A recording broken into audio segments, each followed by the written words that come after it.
ये तो चल रहा है ना। एक्शन। हाँ हेलो नहीं बोलते हैं।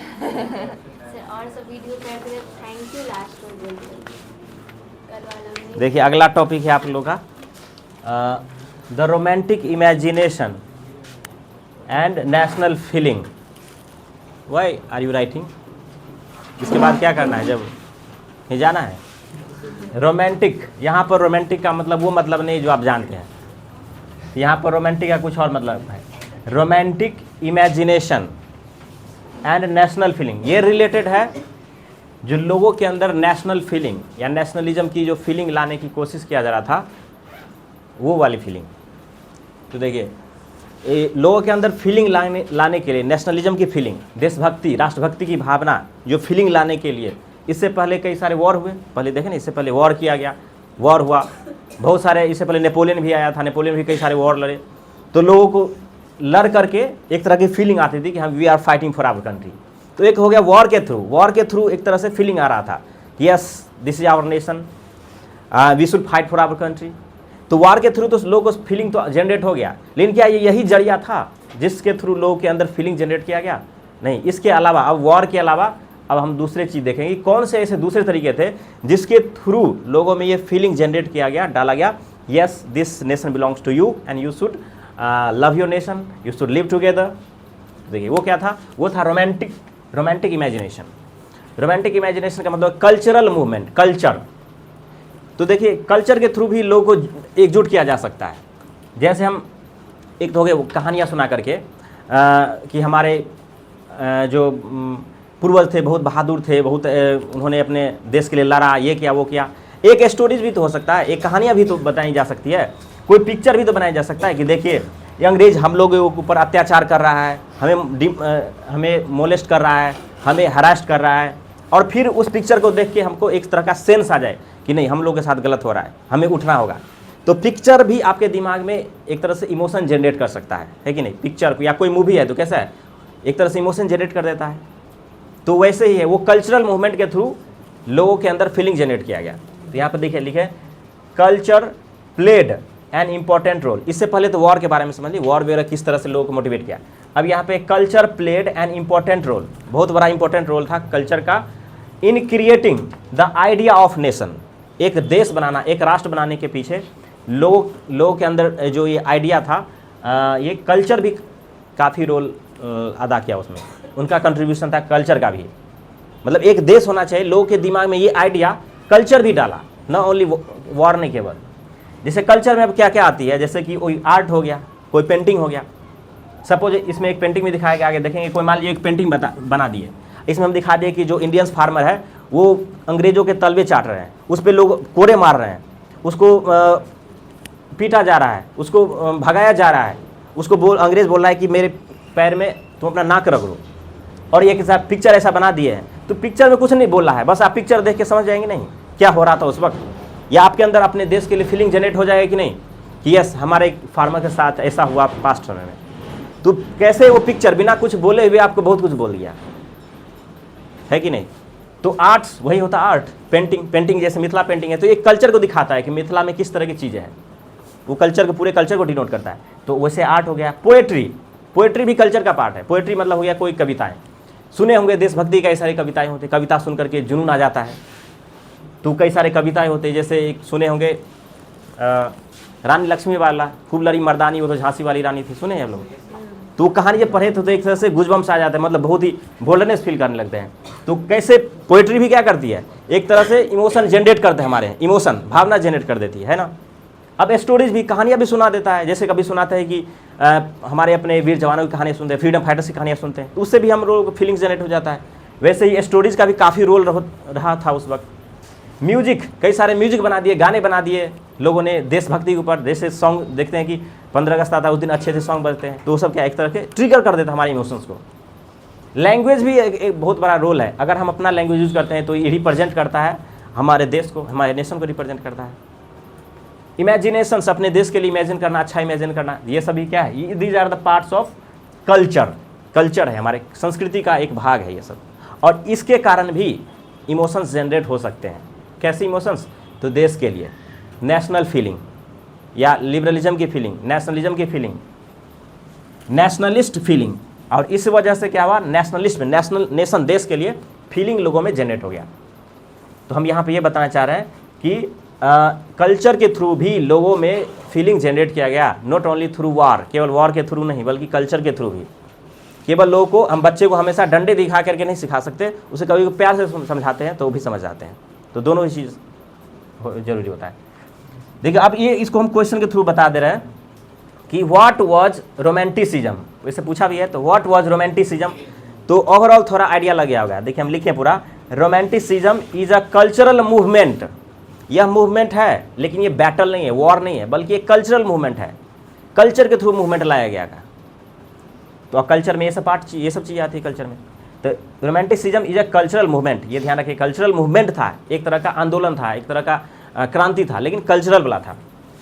इसमें क्या किया गया, इस जो कल्चर रोमांटिसिज्म था, इसमें जो साइंस था या लॉजिक था, रीजन्स था, उस सबको मतलब क्रिटिसाइज किया गया। क्रिटिसाइज मतलब निंदा किया गया।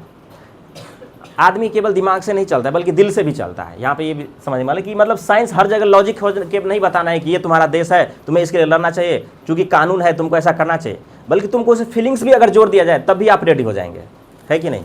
अगर किसी चीज़ से के लिए लड़ना है तो आपको केवल ये बता दिया जाए कि हाँ ये तुम्हारे लिए ज़रूरी है क्योंकि ये ऐसा कानून है, तो उसके लिए भी लोग लड़ सकता है। दूसरी बात, उस व्यक्ति को उसके प्रति प्यार जनरेट कर दिया जाए, इमोशन जनरेट कर दिया जाए, तो वो आदमी खुद ही कूद जाएगा उसके अपने लिए। तो वैसे ही करा, इस लोगों ने क्या किया, रोमांटिसिज्म में साइंस और लॉजिक को क्रिटिसाइज किया गया, हटाओ इस सबको, इससे नहीं होगा। इन लोगों ने किस चीज़ पे फोकस किया, तो इसने फोकस किया इमोशंस पे। इमोशन मतलब लोगों को कैसे जोड़ दिया जाए, फीलिंग से कैसे जोड़ दिया, देशभक्ति की भावना से, नेशनल फीलिंग से कैसे जोड़ा जाए, तो इमोशंस पे काम किया। प्लस इंट्यूशंस, इंट्यूशन मतलब होता है मन की आवाज़, दिल की आवाज़, उनको फील करवाया कि यस तुम क्या नहीं चाहते कि तुम एक ऐसा कंट्री हो जहाँ पर हमको सारा राइट्स मिले, हम लोग को सभी तरह का फैसिलिटी मिले, इक्वालिटी हो। लोगों को फील कराया है, मन की आवाज़ को जगाया लोगों के अंदर, अवेयर किया लोगों को। इंट्यूशंस मतलब मन की आवाज़। मिस्टिकल फीलिंग्स, मिस्टिकल मतलब क्या, धार्मिक, रिलीजियस फीलिंग, कल रिलीजन से भी जोड़ दिया, रिलीजन से भी जोड़ दिया कि यस हमारा रिलीजन भी यही कहता है कि हमें ऐसा करना चाहिए। तो लोगों के अंदर एक तरह के फीलिंग जनरेट हो गया, इमोशनल अटैचमेंट हो गया।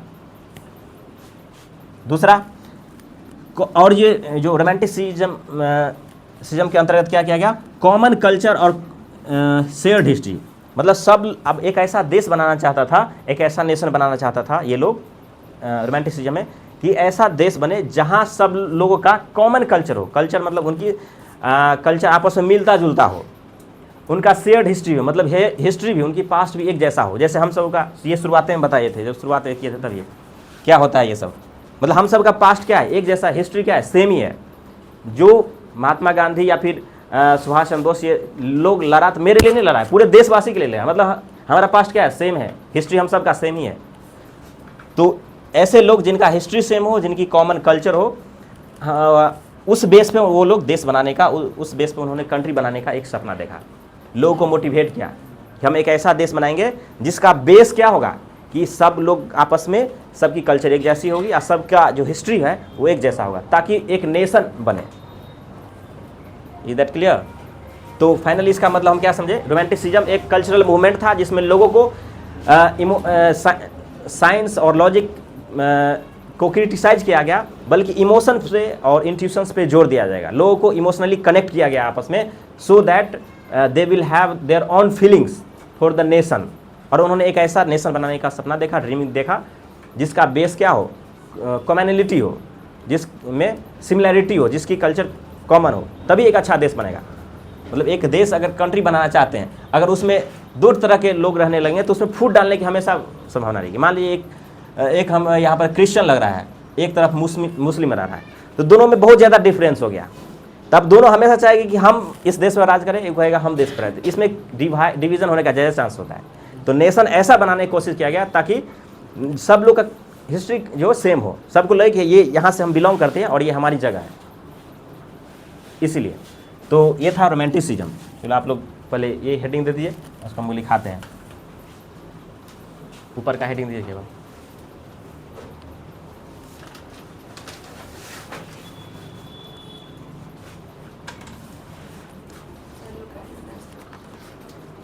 Look at the What you did? Spoke lot.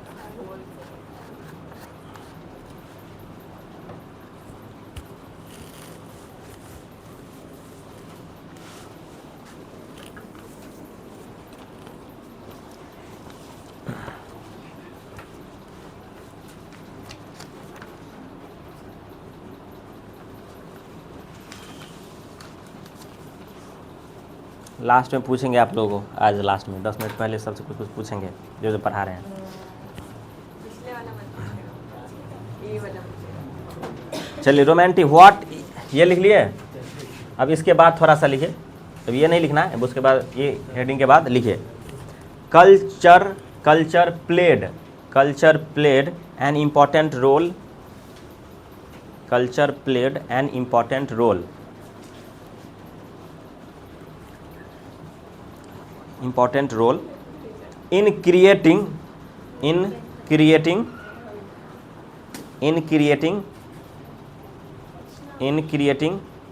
what happened? खत्म हो गया। Take this one. In creating I also need a the idea of nation. I also need a blue pen. I have only one. An The idea of nation, the idea of nation, important an important role in creating the idea of nation, full stop. Art and poetry, हाँ full stop के बाद art and poetry comma stories and music, art and poetry comma stories and music,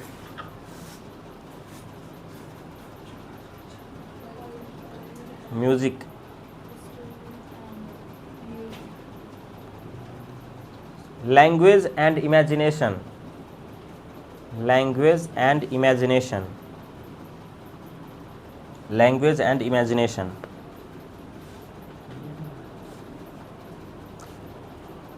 helped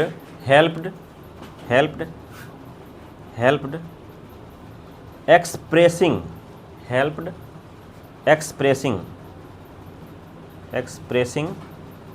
nationalist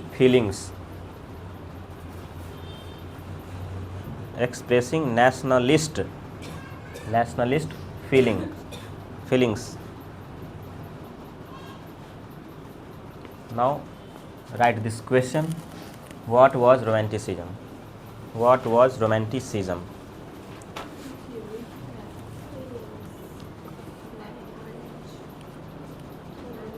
What was romanticism?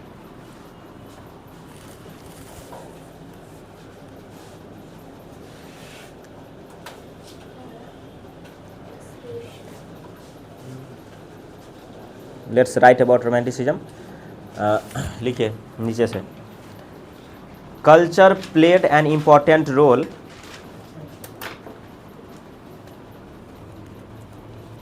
no wait cut this line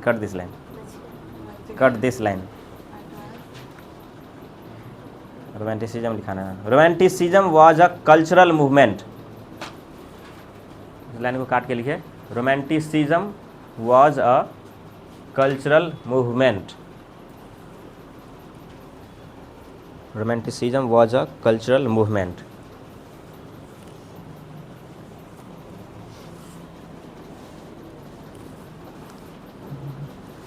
that criticized criticize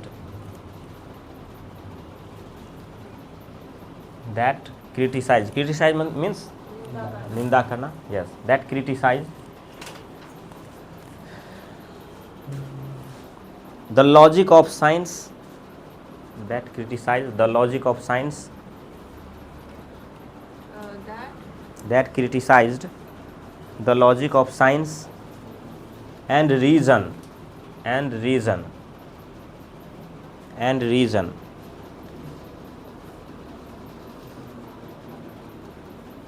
and focused on and focused on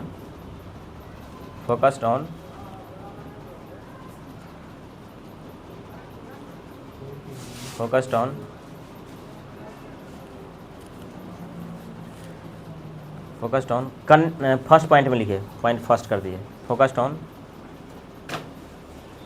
emotions, intuitions, musical feelings of people, ये line लिख लीजिए, emotions, intuitions, mystical feelings. Mystical मतलब हो जाएगा spiritual, लिखना धार्मिक, mystical feelings of people. Point 2 बोलेंगे, लिखिएगा पॉइंट 2 लिखिए। पॉइंट 2 में लिखिए Romantics, Romantics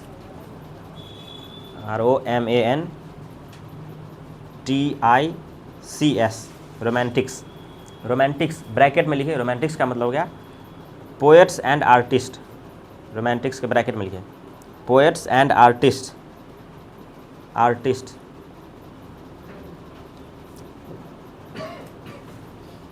wanted common culture, wanted common culture and shared history, and shared history, and shared history as the basis of a nation, as the basis of a nation, as the basis of a nation. That's it. Let me recapitulate it. देखिए romantic imagination मतलब हो गया कि cultural movement. यहाँ पर हम जब भी बोलेगा कल्चर का पूछेगा एक क्वेश्चन आता है कि what was the role of culture in bringing national feeling in the people of Europe. Europe के लोग के दिमाग में, मन में नेशनल फीलिंग लाने के लिए कल्चर का क्या रोल रहा। तो पहले लिखेंगे कल्चर का बहुत रोल रहा। कल्चर में क्या है, जैसे आर्टिस्ट हो गया या पोएट हो गया, स्टोरीज, म्यूजिक, लैंग्वेज, इसके थ्रू लोगों में फीलिंग्स जनरेट किया गया।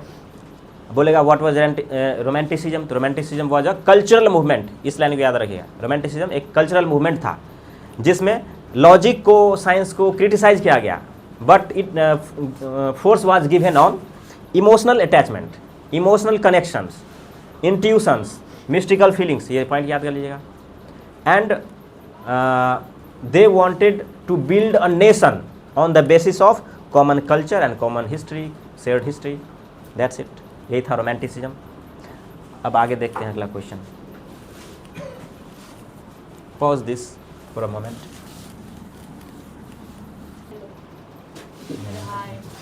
देखिए अभी बता दिए वो। अब अगला की एक क्वेश्चन पूछा भी हुआ है, what was the role of culture to the growth of nationalism in Europe. मतलब कल्चर का क्या रोल था नेशनलिज्म लोगों के अंदर फीलिंग लाने में, उसका क्या रोल था। बहुत सारे रोल पर हैं, इसमें कल्चर का क्या रोल था। अभी रोमांटिसिज्म मतलब समझ गए कल्चर, और उसका क्या रोल था। तो देखिए ये तो पता है कि बहुत इंपॉर्टेंट रोल था कल्चर का लोगों के अंदर ये फीलिंग्स लाने के लिए कि yes we need a nation, we need a democratic nation. तो ये जो कल्चर का था बहुत बड़ा रोल था। क्रिएटेड, लोगों के अंदर कल्चर ने क्या क्रिएट किया, sense of unity, sense of unity create किया। मतलब एक साथ रहना है, ये कल्चर के थ्रू पता चला। जैसे अगर what are doing, sense of unity का मतलब एक साथ हम लोग को रहना चाहिए, ऐसी फीलिंग जनरेट हुआ लोगों के अंदर बिकॉज ऑफ कल्चर। अगर हम सबका कल्चर एक जैसा मिलता रहेगा तो क्या होगा, यूनिटी जैसा फील होगा। जैसे आप just I am giving just example, don't not take it serious. जैसे कि देखेंगे जैसे कोई मुस्लिम है तो मुस्लिम टोला एक जगह रहेगा, क्योंकि बिकॉज देयर कल्चर मैचेज, उनकी बोली भाषा कल्चर मैच करता है, तो उनको एक जगह रहने पर स्ट्रेंथ फील होता है। कहीं हिंदू रहता है एक जगह, कहीं पर अगर कहीं पे कोई दूसरी जाति है तो उसका टोला एक जगह रहेगा, पासवान टोला है तो एक जगह पासवान टोला रहेगा। इसका मतलब ये है कि उनकी कल्चर आपस में मिलती है ना, तो स्ट्रेंथ फील करते हैं। तो अगर पूरे भारत में, पूरे इंडिया के सभी लोगों का कल्चर एक साथ मिलेगा तो इंडियंस जैसा फीलिंग आएगा। तो वही बात बताया कि जो कल्चर था ना, कल्चर आपस में मैच करते थे, तो इसीलिए उनके अंदर सेंस ऑफ यूनिटी आया, एकता का सेंस आया। कॉमन आइडेंटिटी, उनकी आइडेंटिटी क्या थी, सेम हो गई, तो उनको एक स्ट्रेंथ फील हो रहा था। तो कल्चर का ये रोल रहा। आगे देखिए, इसमें एक व्यक्ति का बारे में जिक्र किया गया है कि जॉन गॉटफ्रीड हेरडर, ये नाम है व्यक्ति का, पर्सन नेम। इनके बारे में बताया कि इन्होंने क्या कहा इसके बारे में।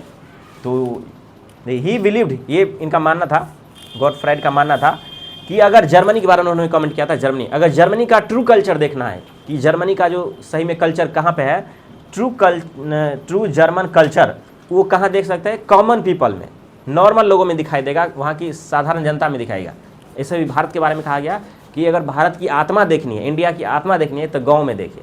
तो इंडिया की आत्मा गाँव में बसती है। मतलब ज़्यादातर लोग उस वक्त क्या थे, फार्मर थे, तो that was the soul of India. तो यहाँ कहा गया कि जर्मनी के बारे में अगर कल्चर देखना है तो कॉमन लोगों का कल्चर देखिए। कॉमन लोग को यहाँ पर क्या बोला गया है, दास वोल्क, ये पूछा हुआ था ऑब्जेक्टिव में। तो कॉमन पीपल को एक अलग से इस वर्ड में बोला गया है, दूसरे लैंग्वेज में है दास वोल्क कॉमन लोगों को बोला जाता था। तो इन्होंने बताया कि अगर जर्मन का रियल कल्चर देखना है तो कहाँ देखना, देखिए एमंग द कॉमन पीपल के लोगों के बीच में जाके देखिए, उनकी जो कल्चर है वही कल्चर जर्मनी की है, एक्चुअल कल्चर वही है। फोक सॉन्ग्स, जो लोकल सॉन्ग है, जो जिसको लोकगीत हम लोग बोलते हैं, जैसे आपकी मम्मी या कोई आपकी बहन अगर कोई ऐसे जगह से बिलोंग करते हैं जहाँ पर गांव वाली भाषा यूज होती है, तो उनको एक गीत आता होगा, गाना होता होगा, जो आप कहीं पे लिखे तो नहीं देखेंगे, लेकिन वो गुनगुनाती होगी मम्मी, ये ऐसे वाला गाना है, वो गुनगुनाती, वो कहीं लिखा हुआ रिटर्न नहीं मिलेगा आपको, वो एक से दूसरे में पासन हो जाता है। वो जो लोकगीत है उसी को बोलते हैं फोक सॉन्ग। वैसे पोएट्री, फोक डांस, ऐसे लोक डांसेस हो गया, उस एरिया में चलने वाले डांसेस। तो ये सब जो चीज़ें हैं इनका काफ़ी रोल रहा लोगों को एक तरह से इंटेंसिफाई करने में, टुवर्ड्स द नेशनल यूनिटी, लोग के अंदर नेशनल यूनिटी का बोध कराने के लिए इनका काफ़ी यूज़ रहा। ट्रू एस्पिरिट, यही सब क्या है, ट्रू एस्पिरिट है, मतलब सच्ची भावना है, निष्ठा है ऑफ नेशन। अगर राष्ट्र बनाना है तो इस चीज़ों को हमको प्रमोट करना पड़ेगा। इसको प्रमोट भी किया गया, आगे बताते हैं हम। और इसको ट्रू स्पिरिट ऑफ नेशन को एक और वर्ड से यहाँ पर लिखा गया बुक में, तो ये पूछेगा वोल्क्स जिस्ट, ऐसे कुछ वर्ड है। तो इसने जोड़ दिया कि अगर रियल आपको अगर कल्चर देखना है जर्मनी का तो कॉमन लोगों में देखिए, और फोक सॉन्ग्स, फोक डांसेस, फोक पोएट्री को प्रमोट करके हम लोगों के अंदर एक तरह से सेंस ऑफ नेशनलिज्म जनरेट कर सकते हैं। तो ये क्या किया गया, तो प्रमोट कर लोगों के अंदर फीलिंग लाने के लिए क्या किया गया कि लोग जो है ना गांव गए हैं। You both are disturbing. लोग क्या किए, जो लोग नेशनलिस्ट लोग थे वो गांव गए, वहाँ से लोगों से जो है ना लोकगीत या फोक सॉन्ग्स जो है इकट्ठा करके लाए, सबको लाए। अलग अलग एरिया में अलग अलग तरह की चीज़ें होती है, कहीं पे अलग बिलीफ होता है, तो उस सबको एक जगह कलेक्ट करके उसमें क्या है, थोड़ा सा मॉडर्नाइजेशन जो उसमें टेबलेट मिला दिया, मतलब उसको थोड़ा मॉडर्नाइज किया, थोड़ा सा चेंज कर दिया, इस तरह से उस स्टोरी को चेंज किया ताकि उसमें नेशनल फीलिंग आए, मतलब देशभक्ति की भावना उसमें जनरेट हो जाए। और तब फिर से दूसरे इलाका में उसको बांटा गया, मतलब कहानी सुनाया गया। तो वो कहानी के थ्रू क्या लोगों तक, जो लोग नहीं पढ़ लिख सकते थे उन तक भी कहानी पहुँच गया, वो स्टोरी पहुँच गया, वो डांस पहुँच गया। तो उससे लोग क्या इंस्पायर्ड हो गया, मतलब डांस तो वही था लेकिन इस तरह से उसको दिखाया गया ताकि we are fighting for a nation, we are fighting for our country, we need a country, we should be free होना चाहिए, हम हमारे पर कोई रूल नहीं करना चाहिए। तो उसी चीज़ को थोड़ा लिबरेट करके उसको इंटेंसिफाई करके अच्छा बना करके फिर से लोगों को सुना दिया गया। तो लोग जो लोग नहीं पढ़ते थे, इलिटरेट थे, वहाँ तक भी ये चीज़ें पहुँच गई, क्योंकि वो लोग भी तो सुन सकते थे ये सॉन्ग, भले पढ़ नहीं लिख सकते थे, तो उनको काफ़ी फ़ायदा, वो लोग भी क्या हो गया एक्साइटेड स्टेट में आ गए, मतलब दे ऑल्सो बिकम अवेयर, उसके अंदर ही नेशनल फीलिंग आ गया। Collecting promoting for culture, feel proud of their heritage, और धीरे धीरे लोगों को जो पढ़े लिखे नहीं थे उनको भी प्राउड फील होने लगा अपने देश पे, अपने हेरिटेज में, अपनी कल्चर पे प्राउड फील होने लगा। और अपनी कल्चर के लिए अब लोग लड़ेंगे कि we need to preserve our culture, उसको बचाना है। तो यहाँ तक ये कल्चर का इस तरह से रोल रहा, मतलब कल्चर लोगों को यूनाइट किया, उसमें कॉमन आइडेंटिटी लाया। साथ में जॉन गॉटफ्राइड हेरडर के ने ये मानते थे कि जर्मनी के बारे में बोला कि जर्मनी का ट्रू कल्चर कहाँ लाइज करता है, कॉमन पीपल के बीच में। और उनको वहाँ से उन्होंने क्या किया, बहुत सारे डांसेस को कलेक्ट किया, फोक डांसेस पोएट्री को, और फिर उसको थोड़ा मॉडर्नाइज करके फिर से लोगों में बांट दिया, लोगों को सुना दिया, जिससे लोग जो है अनएजुकेटेड लोग भी उसको पढ़ करके वो भी उनको भी सेंस ऑफ नेशनलिज्म आ गया, उसमें भी देशभक्ति की भावना जागृत हो गई। यहाँ पे एक पोलैंड का भी केस बताया गया है कि पोलैंड जो है ना रशिया में था पहले, तो उसको डिवाइड हो गया, वहाँ से हटने के बाद तो पोलैंड में क्या हुआ कि पोलैंड तो अकेला पड़ गया, तो यहाँ पर इसकी कल्चर तभी भी बचा हुआ रहा, इसकी कल्चर फिर भी प्रिजर्व रहा, ख़त्म नहीं हुआ, क्योंकि यहाँ के जो लोग थे वो अपने कल्चर को बचा लिए, उसमें वो अपने लैंग्वेज को यूज़ करने लगे, अपने कल्चर को बचा के रखे। जैसे इंडिया ही है, तो इंडिया अपनी कल्चर, सभी देश अपने अपना कल्चर भूलते जा रहा है, वेस्टर्न कल्चर को क्या कर रहे हैं, फॉलो कर रहे हैं हम लोग, वहाँ की पहनावा ओढ़ा, वहाँ की खान पान, वहाँ का हर चीज़ अब कॉपी कर रहे हैं। तो पोलैंड ने अपना कल्चर को बचा लिया, और क्योंकि यहाँ पे एक दो नाम भी दिया गया है, उस व्यक्ति ने इसको बचाया, इसमें पूरा जगह नहीं था, का नाम था कैरोल कुरपिंस्की। ये व्यक्ति ने क्या किया, अपने देश में उस वक्त पोलैंड में कई सारे शोज करते थे, शोज मतलब एक तरह से जैसे स्टैंड अप कॉमेडियन होता है, शोज करते हैं कई सारे, तो शोज करते थे, तो उस शोज में क्या करते थे, अपने कल्चर को दिखाते थे, पोलिश कल्चर को, पोलैंड के कल्चर को दिखाते थे, लोग उससे भी इंस्पायर्ड रहे, तो लोग अपने कल्चर को नहीं भूले, वो तब उसके बावजूद भी, डिवाइड होने के बावजूद भी अपने कल्चर को सेव कर लिया। तो ये आपको लिखाएंगे हम, ठीक है। तो पहले हेडिंग दीजिए, एक क्वेश्चन लिख लीजिए।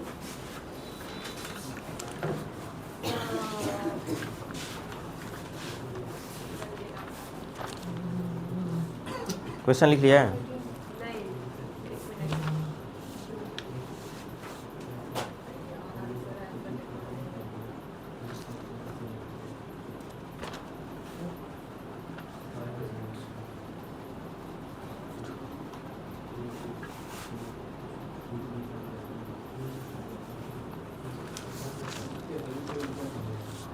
Ready? Let's write. Culture played, answer में लिखे, culture played an important role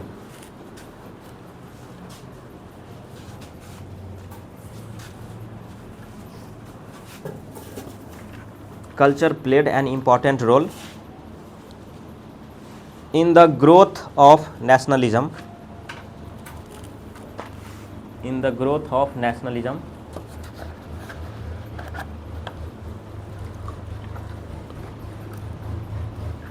in Europe,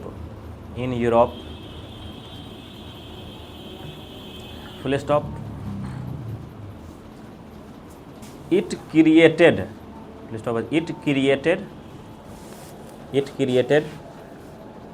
a sense of unity.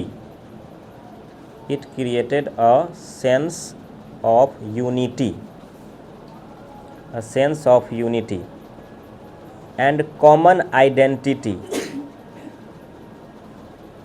and common identity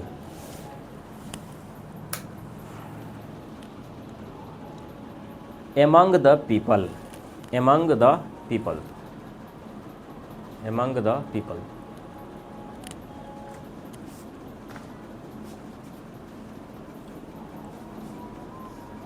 point 1 लिखिए, पॉइंट फर्स्ट में, फर्स्ट पॉइंट,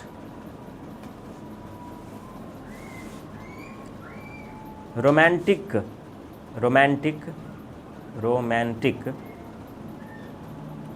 such as यहाँ पर नेम लिखा हुआ है, लिख लीजिए, जॉन गॉटफ्राइड हर्डर, जॉन गॉटफ्राइड हर्डर, ये बुक में भी दिया हुआ है, हर्डर।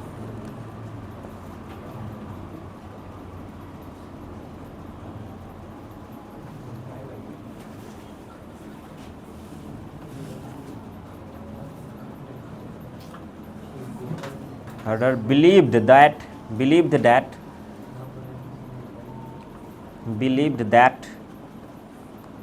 true German culture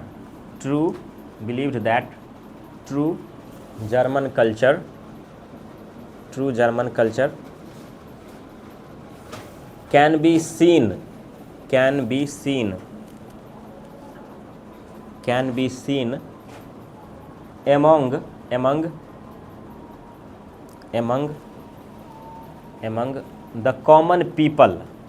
among the common people, common people bracket में लिखिए Das Volks, DASVOLK, Das Volk, full stop. Through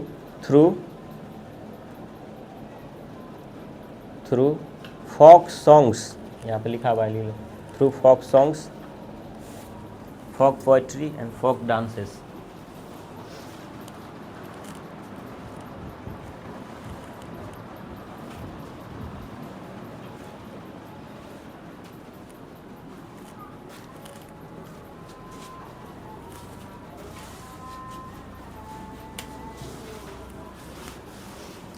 Through folk songs, folk poetry and folk dances, the true spirit of nation, हाँ dances बाद, the true spirit of nations, the true spirit, SPIRIT, the true spirit of the nation, was spread,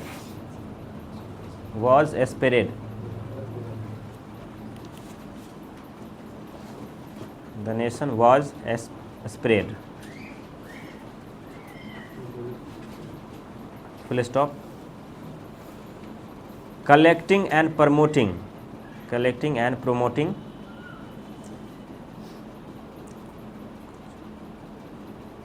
collecting and promoting folk culture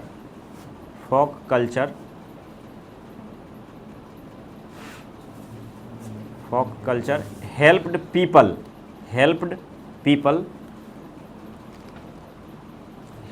people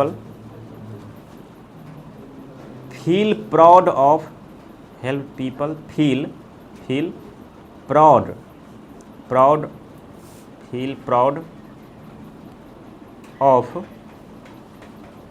of, their heritage,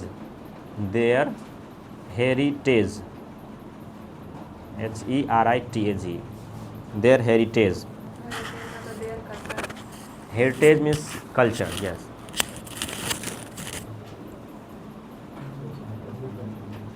नीचे example करके लिखे, example, नीचे example करके लिखे। Poland का case बोलेगा आपको लिखने के लिए, पोलैंड का केस लिखिए, तो पोलैंड के केस में लिखिए, in the case of Poland,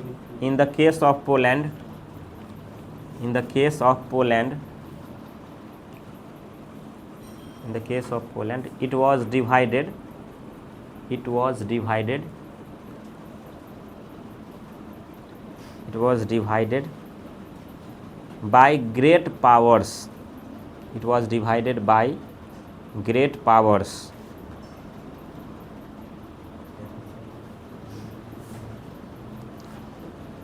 bracket में लिखिए रसिया, प्रूसिया, ऑस्ट्रिया, तीन को लिखना है। Great powers Russia, Prussia, Austria.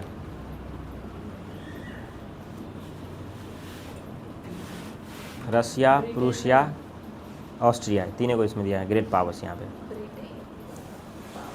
Full stop. Even then in Poland,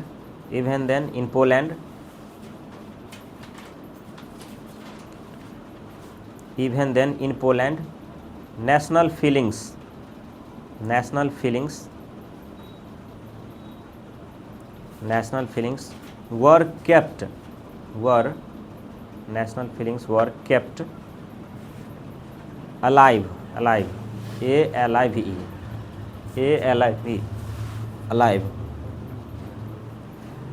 through music and language,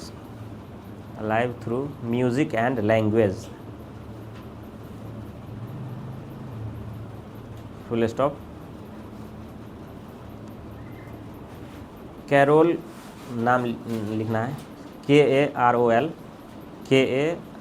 carol कुरपिंस्की, KUR, उसके बाद हटा के लिखिएगा, KURPINSKI,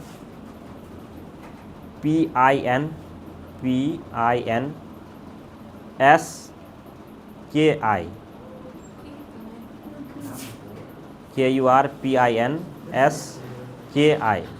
कुरपिंस्की। डिड, उसके बाद did ओपेराज, opera, OPERAS,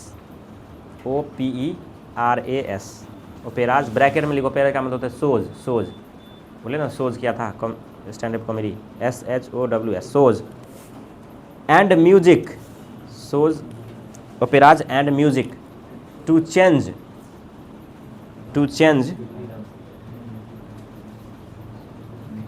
change, polonaise, POLONAISE,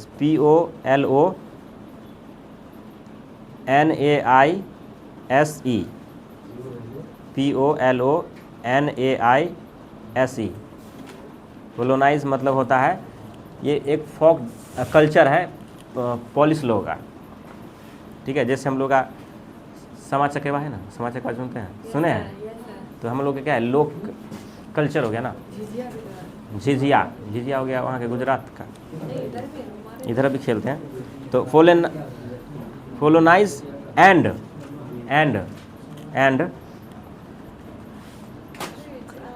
मजुकरा, MAZU, मजुरका है, MAZURKA, मजुरका। हाँ तो ख़त्म होने दीजिए ना इसको। Mazurka into nationalist symbols, mazurka into nationalist symbols, yes, that's it. Mazurka ये सब पोलोनाइज ये है उसका, यस। Stop this.